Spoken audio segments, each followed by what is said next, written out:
Hello Kathleen fans, magbunyi ha dahil suot pala ni Ma'am Catherine no itong brooch mga kasambreros na parang tanda ng kanilang mutual agreement mga kasambreros sa Thailand. Napansin ko lang ito kagabi kung kaya in-emphasize ko ngayon mga kasambreros. Tingnan nyo, talagang suot-suot nga niya mga kasambreros. And nung una hindi pa ako makapaniwala na sinusuot niya mga sombreros yung brooch na ito na dati ay wala naman siya mga kasambreros. Sa special occasion lang niya dati sinusuot. Pero tingnan nyo, di ba? Ayan, malinaw pa sa sikat ng araw. Talagang zinom ko ng zinom. Totoo kaya ito. So, confirm mga kasambreros, no? Si Sir Alden din ay suot-suot niya. Araw-araw mga kasambreros ang brooch na ito. So, kung kaya tayo po ay team panatag mga kasambreros. Talaga nagulat ako kagabi. As in, ang laki yung mata ko. Hindi, malaki na pala yung mata ko. So, yun po mga kasambreros ha. Tingnan nyo, zinom ko ng zinom ito mga kasambreros kasi nga hindi ako makapaniwala. Not until kagabi no may nag-post na isang Kathleen admin. So, sinearch ko ulit yung nasa file ko naman, yung pictures nga ni Ma'am Catherine dun sa Thailand, no, na kung saan nga ay siya ay gumagawa ng project mga kasambreros. So, totoo nga siya mga kasambreros, nasa kanan niya mga kasambreros tong brooch, tapos may parang sing-sing mga kasambreros. Tapos si Sir Alden, so alam natin mga kasambreros, no? So parehong kanan, tingnan nyo, parehong kanan mga kasambreros nakalagay yung kanilang yung kanilang brooch at tandaan ng kanilang pagmamahalan mga kasambreros. So kanan, tapos kay Ma'am Catherine kanan din po mga kasambreros. So although wala pang recent post si Ma'am Catherine sa kanyang Thailand na ganap mga kasambreros, pero alam natin na nandun yung mutual. Kasi akala ko dati, kasi di ba si Sir Alden, parang sa mga important events lang niya sinusuot at nakita ko itong brooch niya mga kasambreros dun sa may BDO, na fiesta nga sa Bicol or sa Albay, sa Legazpi, tapos sa GMA Gala Night, no? Suot-suot rin niya mga kasambreros. Tapos mga akala ko mga special occasions lang yung sa Guillermo Mendoza, no? Suot-suot rin niya mga kasambreros. Sa Eddie's Choice Awards, no? So akala ko doon lang niya sinusuot mga kasambreros, hindi pala. So malinaw na ngayon mga kasambreros na sinusuot nila, parang araw-araw nilang sinusuot mga kasambreros ang kanilang tandaan ng kanilang pagmamahal mga kasambreros, no? So team panatag ang Team Kathleen, isang malaking celebration ito para sa atin, no? Small yet big celebration, di ba? Parang paradox siya. Small yet big celebration. Pero yan, no? Kidding aside mga kasambreros, team panatag tayo. Kasi dati talagang wala akong nakitang ganito si Sir Alden at si Ma'am Catherine mga kasambreros. Si Ma'am Catherine piercings, tapos yung basta mga kasambreros na team panatag tayo. So update tayo mga kasambreros. Si Sir Alden may bagong girlfriend na naman. May bagong kulnago. So ito yung kulnago yata na unang binili mga kasambreros. Na kung saan ay finlex niya. Hindi ko alam kung naayos na ito. So pero parang ayos na siya mga kasambreros. May konting difference lang siya dun sa pinaka-original niya na parang kulnago. Kasi parang pure white yun. Ngayon parang may green, may blue. May green, may green, blue at saka red mga kasambreros at saka yellow. So, ito yung yata yung parati na susuot din na damit mga kasambreros. Yung green is favorite color ni Ma'am Catherine, yung blue nasa dulo, magkabila ang dulo mga kasambreros, no? Yung blue naman ay nasa kabilang dulo ang blue, tapos sa kabilang dulo ang green mga kasambreros. So, their favorite colors, ganon. Binigyan na naman ng meaning, no? So, sabi sa caption ni Sir Alden kagabi, no words, Colnago V5 RS World Champion. So, yun ang kanyang So, parang, hindi ko alam kung ito yung kanyang ilalaban sa Tour de France, or gagamitin sa Tour de France, mga kasambreros, no? Mga kasambreros, inaabangan din natin yan. Kasi, hindi ko alam kung itataon din niya yung Milan Fashion Week sa Europe, tapos sa Italy, tapos itong Tour de France, kasi magkalapit na naman ang Italy at saka France, mga kasambreros. So, tingnan natin, no, sa mga future updates niya. Phenomenal box office cinema king mga kasambreros, ganon. Ganon dapat ang pag-emphasize. So ito flex niya mga kasambreros. And then kagabi yung Stars on the Floor nga na kung saan ay dito ko nalaman na sobrang bilis pala maka-pick up ni Sir Alden ng ng steps, kasi parang in-interview yung choreographer nila ever since sa Itbulaga daw mga kasembreros. Parang dati niya pang kilala si Sir Alden, and yun nga, sa pagpa-practice, sa pagsasayaw, talagang mabilis makapick up si Sir Alden. So, grabe no, talagang hindi naman magaling kumanta pero marunong kumanta. Marunong sumayaw sa acting, hindi magpapahuli, best actor, no? Talagang kaliwat kanan ng kanyang recognitions and awards. Tapos yung producer, no, sa business, ganun din. Ako, all in one, napaka-humble, napakabait, napaka-generous, napaka-family oriented, maka-Diyos. No, alam niyo mga kasunod, si Narap Kapapa, hindi siya perfectong tao, pero sa perfect example or sa the best example talagang si Pops Alden, talagang down to earth, no? Talagang hindi mo isiping bilyonaryo. Hindi mo isiping bilyonaryo minsan, you know? Talagang andun talaga yung kapag ito yung sasabi ko na kapag kilala mo ang Diyos and then you live by faith, mga kasembreros, talagang isa sa pamuhay mo yung ugali at saka yung character ni Jesus Christ, mga kasembreros. So yun, fruit of the Holy Spirit na love, joy, peace, patience. So may mga down moments, yes, no? Sir Alden experienced down moments, pero ang paggabay ng Panginoon ay andun, mga kasembreros, because yun nga, no? Talagang siya ay faithful son of God, mga kasembreros.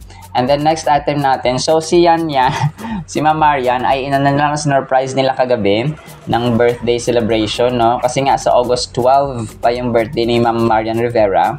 Grabe, no? 1984. Ang edad ni Ma'am Marian ay so si Ma'am Marian ay 41 years old na, mga kasembreros, na, pero sobrang ganda at sobrang fresh pa rin, mga kasembreros. Tayo ay medyo bata-bata pa, pero medyo maagang nabulok. Grabe, no? Kasi nga syempre Ma'am Marian yan mga kasembreros. And then next update, so yung kagabi sa Stars on the Floor nga ay parang pumili na sila ng final duos na magkakapareho or parang magkakatandem, mga kasembreros, hanggang sa katapusan ng ng Stars on the Floor na episode, mga kasembreros. Tapos, yun nga, no, yung pinakahuli dito ay sina Ma'am Glyza at saka si JM yata ito, mga kasembreros. And then ito, may nag-post na isang admin, no? Itong si Sir Alden Richards na nasa Sine Sandaan. Parang nasa red carpet, mga kasembreros, si Box Office King. Tapos, yun nga, no, sa Sine Sandaan. Parang siya, pero palagay ko matagal na itong Sine Sandaan na video na ito, mga kasembreros. Kasi sinearch ko, parang yung hindi na siya gaanong active yung itong tawag dito, yung gantong uri ng parangal, mga kasembreros. So parang last 2022 pa yata yung dito na nakalagay sa 2022, 2019, 2020. So palagay ko matagal na ito. So parang na-repost lang ng isang Kathleen admin, mga kasembreros, itong video ni Sir Alden Richards, no, na naka black suit, mga kasembreros. So yun, and then last item natin, itong nagpa-practice nga, no, sina Sir Alden, mga kasembreros dito sa Stars on the Floor kagabi, kasama ang kanilang choreographer and sina Dasuri Cho yata ito, no, para sa kanila, no. So ang bilis, yun pala kahapon, no, parang nag-drive siya ng car. Papunta siya sa GMA Network, mga kasembreros, para mag-practice and mag-rehearse, mga kasembreros, and so on. Alright, so actually sa ating Captain items, team panatag po tayo. Sana po ay pakinggan po natin ang Word of God. Today is August 10 na po, no? Mga kasembreros, Sunday po, Blessed Sunday po sa bawat isa. Sana po ay pakinggan po natin ang Word of God. At para po sa ating Word of God ay sobrang ganda po nito. Ang title, Dating Nasa Dilim. Ephesians 5 verse 8, For you were once darkness, but now you are light in the Lord. Walk as children of light. So napakaganda po nito, mga kasembreros. Ang verse pa na kinote dito, no? Talagang direct na tayo po ay darkness, tayo po ay kadiliman, mga kasembreros. Ibig sabihin, we belong to the side of Satan, mga kasembreros. That is why we were blind, no? Sa katotohanan at ilaw ng Panginoon, mga kasembreros, or liwanag na taglay ng ating Panginoong Diyos. So ang liwanag na ito, yung mga mabuting ugali, no? Pagsunod sa Kanya, and so on, mga kasembreros. And dito sa Ephesians 5 verse 8 mga kasombrero, si Apostle Paul no, ay nagsasalita sa mananampalataya sa Ephesus, which is applicable din sa ating mga kasombrero sa ating generation, patungkol no, sa transformation, pagbabago ba ng from darkness to light, no? Hindi naman ibig sabihin mga kasombrero na yung dilim na sa dilim tayo sa dilim tayo nagtatrabaho, walang ilaw ang kwarto natin. Pero in a literal sense, kapag ang ating pong ginagalawan ay madilim, kapag ang ating kwarto at ang ating nadaanan ay madilim, so tendency is madadapa tayo, matitisod tayo, mababangga tayo. And sa literal na buhay, ito yung mga taong hindi sa literal, sa spiritual na kingdom, sa spiritual aspect mga kasombrero, ito yung mga taong namumuhay sa kasalanan. Maybe sa immorality, maybe sa pagmumura, sa spirit ng mapabisyo, sa spirit ng ala, sa spirit ng kawalan ng panahon sa pagbibiblia. Yon, no? Talaga number 1 din yun mga kasombrero. Busy sa mga social media, pero sa pagbibiblia mga kasombrero, sa pagpapakain ng kaluluwa ay wala. Maaring sa dilim at sa darkness ng immorality, ng adultery, pangangalunya, no? Sa mga kabataang nag-engage into early relationships, no? Yung mga nagdi-disobey at saka hindi gumagalang sa magulang, hindi sumusunod sa magulang, yung inuuna yung kanilang sariling desisyon, yung pagsimba sa Diyos-Diyosan, yung mga and so on, mga kasombrero, name it all. And yung simpleng pagnanasa ng laman sa isipan mo, parang hinuhubaran mo na ang tao, ang lalaki, ang babae, parang parang nagnanasa ka mga kasombrero, yung inggit, na yung yabang, yung kawalan ng unity sa loob ng tahanan. So yung mga simpleng mga bagay pero kasalanan, at saka yun yung tinutukoy ni Apostle Paul dito na dati ay ganito tayo, no, wala tayong pananampalataya at hindi tayo sumusunod sa Panginoon. That is why tinawag tayong nasa kadiliman at kadiliman mga kasombreros. So pero ang kagandahan dito dahil sa grasya ng Panginoon ay yung ilaw dito, no, yung light represents purity, knowledge, and goodness mga kasombreros. So when it comes to moral principle, ito yung ethics ng bad and good, right and wrong mga kasombreros. Paul reminds us that prior to knowing Christ, we were enveloped in darkness. We might not have even realized how lost we were. So baka hindi natin na-realize na kasi yung isa sa pinaka powerful tools na ginagamit ni Satanas mga kasombreros talaga yung social media. Talagang mawiwili ka talaga kada scroll mo, hala sige may post na parang hindi nauubos talaga, no, kapag yung oras mo sa isang araw, kapag nakahilata ka na, kapag nakaupo ka na lang, kapag free time mo, talaga nauubos ang oras mo sa So yun ang isa sa pamamaraan ni Satan na kapag hindi ka disiplinado sa oras na kailangan ko talaga manalangin, kailangan kong magpakain ng aking kaluluwa kasi ang aking physical na katawan ay 3 beses kumakain sa isang araw. So aking kaluluwa kailangan kumain ng pagkain spiritual, and that is the Holy Bible mga kasombreros. So kapag wala kang disiplina talaga, ay naku po talaga, ikaw po ay kakainin talaga ng kakainin ka talaga ng